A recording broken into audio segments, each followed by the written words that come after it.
One of these streets generates $40 million in tax revenue per square mile. The other, just $6 million. Can you guess which is which? The answer reveals why European cities feel so different from American ones. And it's not just about age or culture. It's about design choices made decades ago that still shape our lives today. Let's break it down. If you've ever walked through Amsterdam, Paris, or Barcelona and thought, why doesn't my city feel like this? You're not alone. American cities and European cities feel fundamentally different to walk through, live in, and navigate. But here's the thing. European cities weren't always this way, and American cities didn't have to turn out like this. Today, we're breaking down the key differences in urban planning between European and American cities, the street design, the parking problem, the zoning disasters, and why it matters way more than you think. Let's dive in. Let's start with something you can see immediately: scale. European cities are built for humans. American cities are built for cars. Look at this street in Florence. It's barely 10 feet wide enough for one small car if you're brave. Now look at this street in Phoenix, Arizona. It's 40 feet wide. You could fit 4 cars side by side. The Florence street naturally encourages speeds of maybe 15 miles per hour. The Phoenix street? People cruise at 45, sometimes 50. One feels like a neighborhood. The other feels like a highway. Now, which one would you rather walk on? Which one would you let your 8-year-old cross alone? Next up, block size. In European cities, blocks are small, usually 200 to 300 feet. That means more corners, more intersections, more routes to get anywhere. Every corner is an opportunity for a shop, a cafe, a destination. Your walk is constantly interesting. American blocks, 600 to 1,000 feet or more. Fewer corners means fewer destinations, longer walks between anything interesting, and honestly, it gets boring. Then there's enclosure. In European cities, the ratio of building height to street width is usually 1:1 or 1:2. The buildings create what urban planners call outdoor rooms, spaces that feel comfortable and human-scaled. You feel embraced by the architecture. In American cities, that ratio is often 1:4 or worse.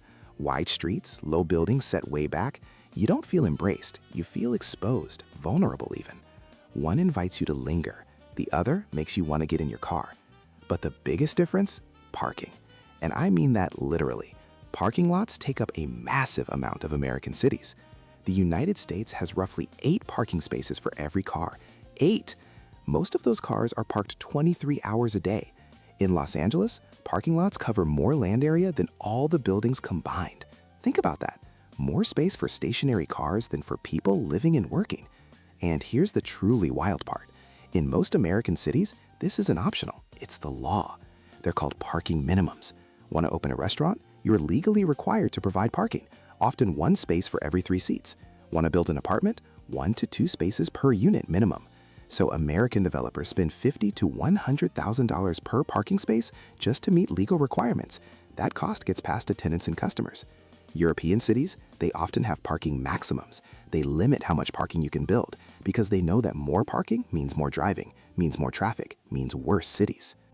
Look at what you can do with the same plot of land. In Amsterdam, 50 housing units, space for 30 bikes, maybe 5 car spaces.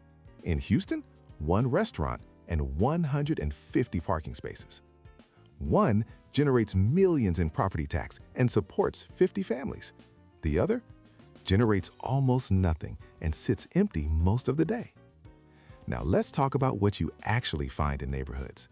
In European cities, almost everything is mixed use. Ground floor, shops, cafes, services. Second floor and up, apartments, offices, more shops. Everything's mixed together. In Paris, you can walk out your door and reach a bakery in 2 minutes, a pharmacy in 3, a grocery store in 5. It's not special, it's just normal. American cities, we decided to separate everything. It's called Euclidean zoning. In the 1950s, planners thought, let's put houses here, shops way over there, offices somewhere else, and separate them with highways. It seemed scientific, progressive even. The result? In American suburbs, the nearest store might be a 15-minute drive away, and it's often illegal to walk there because there's literally no sidewalk and sometimes no legal pedestrian crossing. Look at this subdivision.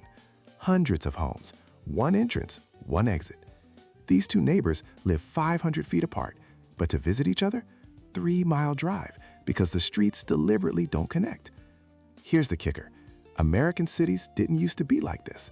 Before 1950, we built cities like Europeans still do, mixed use, walkable, human-scaled. Then we made it illegal.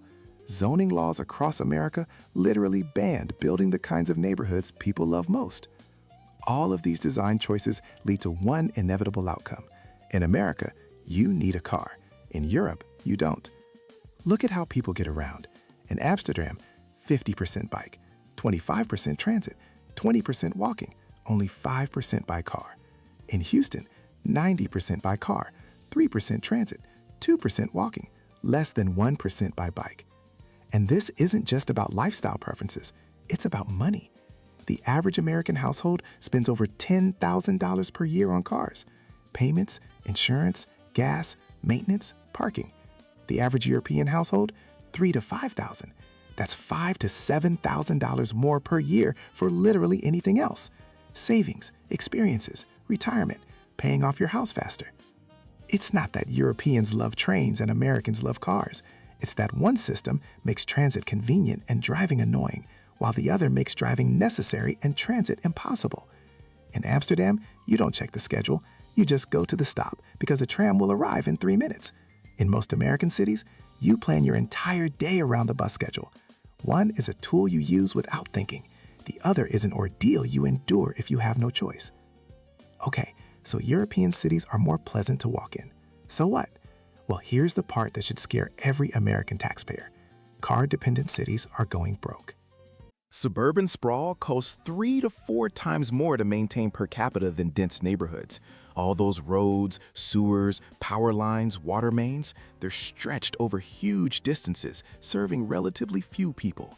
That European cafe street from the beginning, generating 40 million per square mile, it pays for its own infrastructure many times over.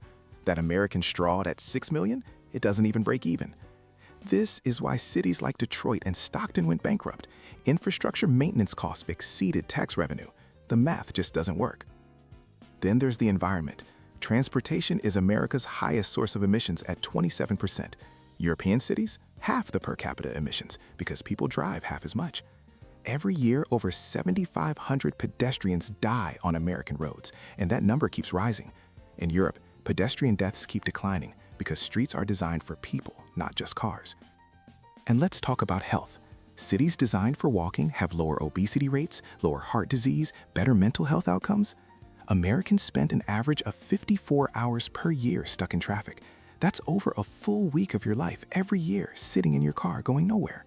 But maybe the saddest difference? Independence. In European cities, 7- and 8-year-olds walk or bike to school alone. It's normal, safe. In America, we drive our teenagers everywhere because it's genuinely not safe for them to walk. One system gives children freedom and independence. The other creates anxious kids and exhausted parents. So why are European cities better? Let me be clear, it's not about age. American cities have old neighborhoods too. We just made them illegal to build more of. It's not about culture. Americans used to build great walkable cities. We still can. It's about fundamental design choices. Streets designed for people, not just cars. Land used for housing and shops, not parking lots. Mixed-use neighborhoods where life happens within walking distance. Transit that's fast, frequent, and actually useful. And financial sustainability that doesn't require endless sprawl. The good news? American cities are starting to wake up. Minneapolis abolished parking minimums, Portland invested billions in transit, New York built hundreds of miles of protected bike lanes.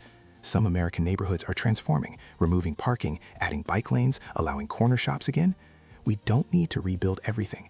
We just need to stop making it illegal to build good cities. We need to let developers build like we used to before we banned it. The European model isn't perfect, but it proves that cities can be designed for humans, not just cars. And it shows that when you build cities right, people are healthier, happier, wealthier, and more connected to their neighbors. What city should I break down next? Copenhagen's cycling revolution? Tokyo's incredible density? Amsterdam's transformation from car city to bike paradise? Let me know in the comments. And if you want to understand how these cities actually solve these problems, the real tactics, policies, and strategies, hit subscribe because that's exactly what we're covering in this series. Thanks for watching. See you in the next one.